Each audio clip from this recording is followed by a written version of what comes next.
All right, what's up, guys?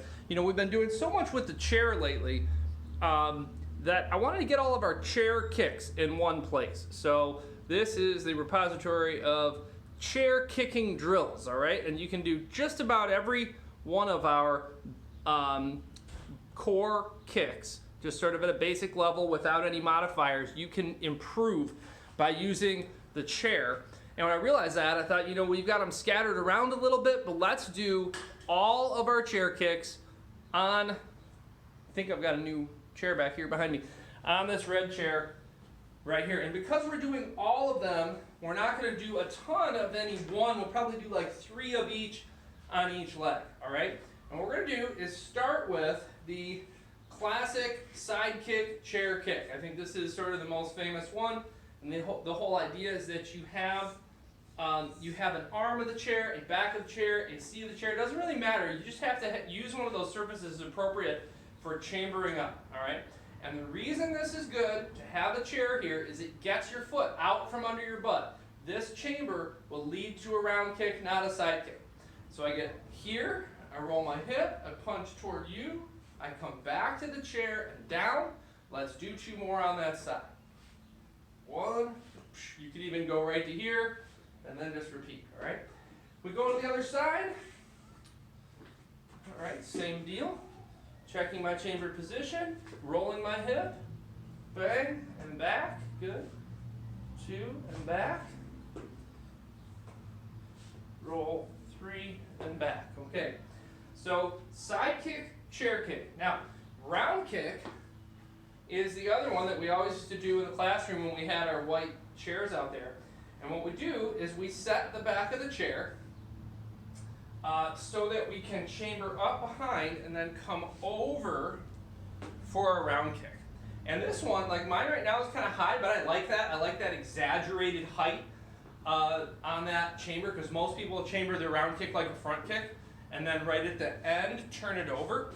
And this chair stops you from doing that, forces you to lift it up in the back as you come around like a baseball bat for more power. So turn, I come up, over, boom. Like I said, that's a little bit exaggerated, but that's okay for a training drill. If it was too much, I could always tip my chair. If you do this, want to make sure you don't trip on it. But I trip my chair, just get a little obstacle there, come up and over, 1. So you may want to do that with yours. Up and over, 2, up and over, 3. All right. So now, front snap kick is the one that I can't really think of a great way to use the chair. I mean, you can hold it for balance or whatever. But let's go with our front. When we do front, let's make it thrust kick. We did this in one of our hard training challenges the other day, where what I'm going to do is aim my thrust kick at the back of my chair. I'm going to stand in front of the chair, aim at the back of the chair with a thrust kick. So what does that do? Well, it just makes it so that I have to push forward with the thrust kick.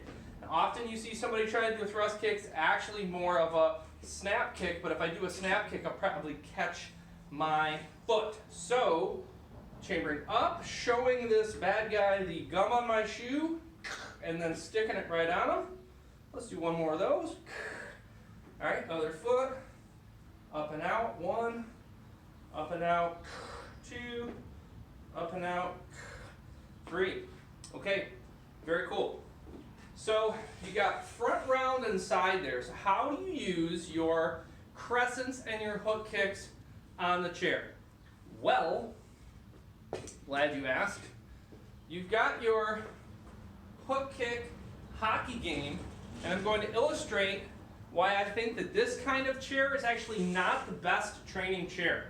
Because the next drill will work better without arms. All right, so I think the best training chair is like a wooden dining chair that's short and has just a seat and no arms, because then you can get your hook kick hockey game going, where you would set this, ball, a stuffed animal, whatever, on your chair, and then you would put your foot up on there and you would sweep back to, here, I'll put it there for now, but you would sweep your target off of your chair using your hook kick. See, now I'm like messing around, balancing with on the arms and stuff.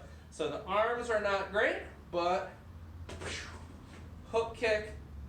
Hook kick hockey game on your chair is a great way to train your hook kick because your hook kick needs to go flat across. So if I put this on that little mini shelf that's created by the seat of my chair, whoosh, and then my hook kick also goes flat across. Okay, so that's a good way to work on that. That one takes a little longer because you have to keep fetching the thing you're kicking off the top, but that's a fun one.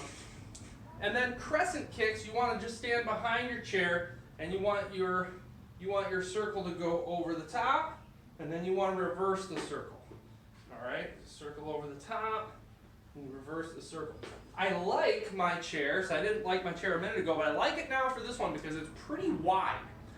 And that will ensure that you don't just have an oval shaped crescent kick, but that you actually get a nice circle, and then it starts off far enough to one side to generate power and then moves far enough across to the other side that you actually get to use that power. All right, so I'm up and over here.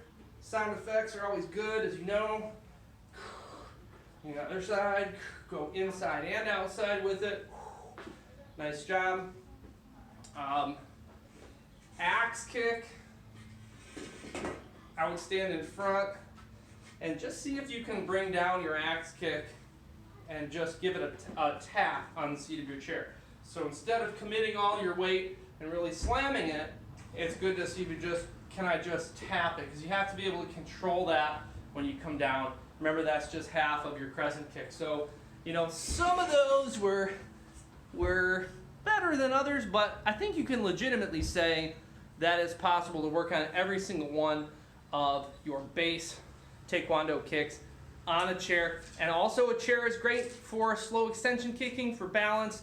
It may be turning out that the chair is like the best kick training tool there is. I know it's not fancy, but usually good training tools are not fancy. So get to work on that.